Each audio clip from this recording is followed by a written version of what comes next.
အားလုံးပဲမင်္ဂလာပါထဲရောပိုင်းချီကကြိုဆိုပါရစေဒီနေ့လုပ်ပေးမယ့် reading လေးကတော့ collective reading လေးပေါ့နော်ဒီ video လေးကြည့်တဲ့သူတိုင်းအတွက်သက်ဆိုင်တယ်ဒီမှာက angel message လေးတွေပါမယ်ပြီးတော့ဒီဟာကကိုယ့်ဘဝအတွက်ပေါ့နော် blessing လေးတွေဘာ blessing လေးတွေကြုံတွေ့ရမလဲဆိုတာကိုချီဒီမှာကတ်လေးတွေဆွဲထားပြီးရပေါ့နော်အဲ့တော့အဲ့ဒီကမြင်ပြီးတော့တူတူဖတ်ကြည့်ရအောင် okay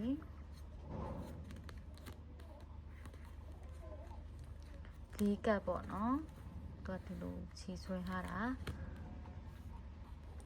အဲ့တော့တချို့လူတွေပေါ့နော်ဒီဗီဒီယိုကိုကြည့်နေတဲ့သူတွေအတွက် collective energy ကဘယ်ဟာကိုအရင်ရလဲဆိုတော့အောင်မြင်ခြင်းနမိတ်ဒီမှာ six of wands ပေါ့နော်အောင်မြင်ခြင်းနမိတ်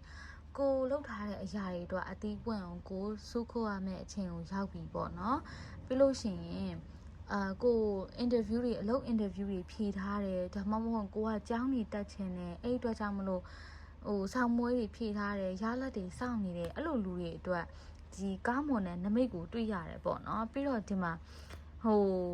ကို investment လုပ်ထားတဲ့အရာတွေပေါ့နော်ငွေကြေးနဲ့ပတ်သက်ပြီးတော့ကို investment လုပ်ထားတဲ့အရာတွေကိုဒီစိတ်ဝင်စားနဲ့ဒီစီးပွားရေးတစ်ခုကိုလုပ်မယ်ကိုယ့်ရဲ့အိမ်မက်တွေကိုအကောင့်တွေဖော်နိုင်အောင်စူးစမ်းမယ်အဲ့လိုမျိုးအရာတွေဆိုလို့ရှိရင်ဒီ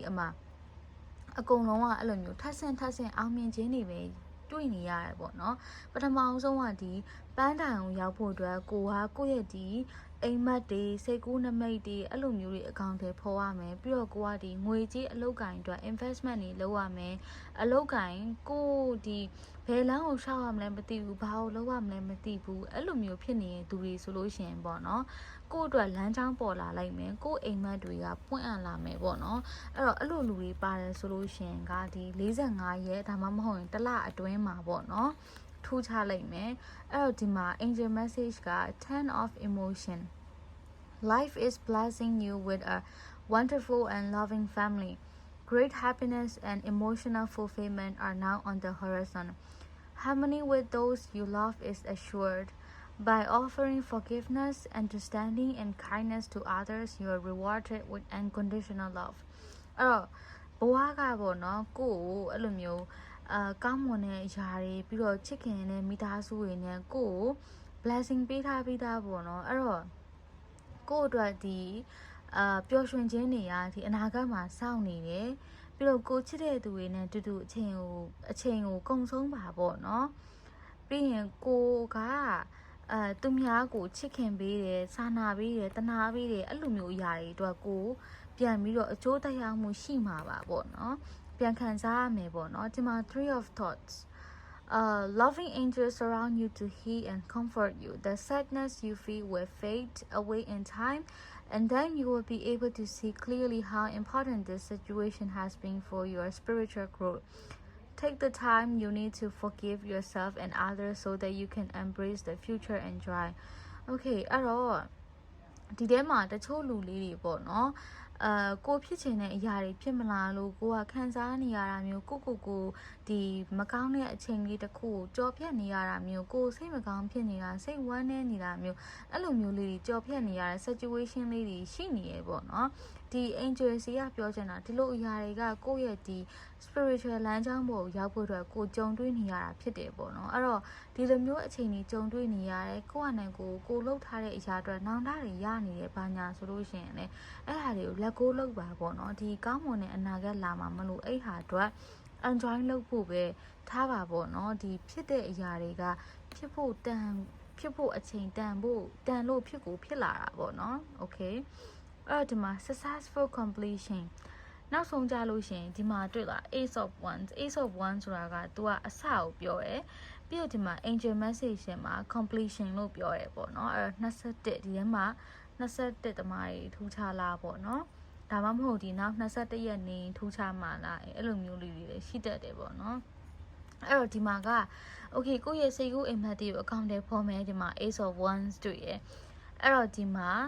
successful completion အဲ့တော့ကောင်းမွန်တဲ့ blessing တွေကထပ်ဆင့်နဲ့ရောက်လာမှာပေါ့နော်အဲ့တော့ဒီ angel message လေးကိုဖတ်ကြည့်လိုက်ရအောင် this is a time of incredible accomplishment you're justified in feeling joy a sense of completion and pride in the amazing job you have done you have been blessed with many spiritual insights Soon you will begin a new journey, but for now, take time to bask in the happiness of your dreams coming true. Okay. အဲ့တော့ဒီမှာ dreams ဒီ Ace of Wands ဆိုတာကိုယ့်ရဲ့ဒီစိတ်ကူးအိမ်မက်တွေအကောင့်ထဲပေါ်မယ်အဲ့လိုမျိုးကိုပြောတာဒီမှာက completion ကိုပြောတဲ့အတွက်ဒီမှာအောင်မြင်ခြင်းနမိတ်ကိုကိုကရရှိတော့မယ်အဲ့တော့ကိုယ့်အတွက်ဒီကိုလောက်ထားတဲ့အရာပေါ့နော်ဥပမာကိုကစောင့်မွေးဖြည့်ထားတယ် interview တွေဖြည့်ထားတယ်နိုင်ငံခြားသွားဖို့လုပ်နေတယ်ဒါမှမဟုတ်ကိုက investment လုပ်နေတယ်ကိုယ်ပိုင်စီးပွားရေးကိုလုပ်ဖို့အကောင့်ထဲပေါ်နေတယ်ဒီထဲမှာအဲ့လိုကိုယ့်ရဲ့စိတ်ကူးအိမ်မက်တွေအလုပ်ကိုင်းတွေငွေကြေးတွေအဲ့လိုမျိုးတွေနဲ့ပတ်သက်နေတယ်ပေါ့နော်အဲ့လိုအရာတွေဆိုလို့ရှိရင်ကိုလောက်ထားတဲ့အရာတွေကတကယ်ဖြစ်ပေါ်လာတော့မယ်ကိုယ့်ရဲ့အိမ်မက်နောက်ကိုတကယ်လိုက်ရတော့မယ်ပေါ့နော်ကိုယ့်အတွက်ဒီ near future မှာကိုယ့်ရဲ့အိမ်မက်တွေကပြည့်ဝလာဖို့ရှိတယ်ပေါ့နော်ကိုလောက်ထားတဲ့အရာအတွက်ကိုဂုဏ်ယူပါပေါ့နော်အဲ့တော့ဒီ reading လေးကိုကြည့်နေတဲ့သူတွေရေဒီဟာက collective reading ဖြစ်တဲ့အတွက်ဒီထဲမှာကိုနဲ့သက်ဆိုင်တဲ့ energy လေးကိုယူအားပေးပေါ့နော်အခုဒီ reading ထဲမှာတော့အကုန်လုံးကအဲ့လိုမျိုးအကောင်းတွေပဲထပ်ဆင့်လာတာပေါ့နော်အဲ့တော့ဒီ reading ထဲမှာကိုနဲ့ကြိုက်တဲ့ဟာလေးတွေရှိရင်လည်းချီကို comment မှာရေးထားပေးခဲ့နော်ကိုအတွက်ပဲ private reading လို့ချင်းရင်ချီကိုဒီ TikTok ဒါမှမဟုတ်ရင် Messenger လာပြီးတော့မေးလာနိုင်တယ်ပေါ့နော်အဲ့တော့အားလုံးပဲကံကောင်းပါစေနော်နောက်ဗီဒီယိုလေးတွေမှာပြန်ပြီးတော့ဆုံကြမယ်